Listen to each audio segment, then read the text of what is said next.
મસ્ત અડદની દાળ બની છે જો. અને આ શું છે એ કમેન્ટ કરો, કમેન્ટ નથી કરવી, લાવો ને સસ્તો તમને ખોલી દઉં. એ છે આપણે મસ્ત ઝીંગા મસાલા જો.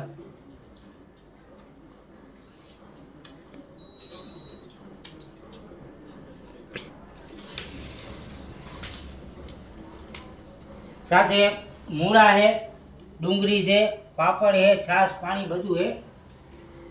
અને અમારો ભટલો ખાઈને ઊભો થઈ ગયો, બતાવો. આ આવી ગયા આપણે ઝીંગા મસાલા જો.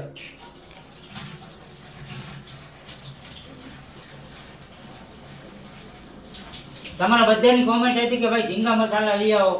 આજે ઝીંગા મસાલા બનાવ્યા અને આ હોટલથી નથી આવ્યા, આપણી ઘરે જ બન્યા સ્પેશિયલ આપણા માટે જો. બતાવો એક નંબર. અને ફોલો કરવાનું બાકી હોય તો પ્લીઝ ફોલો કરો. મળશું આગલા વિડીયોમાં. આજના માટે બસ આટલું. અને જો ઝીંગા મસાલા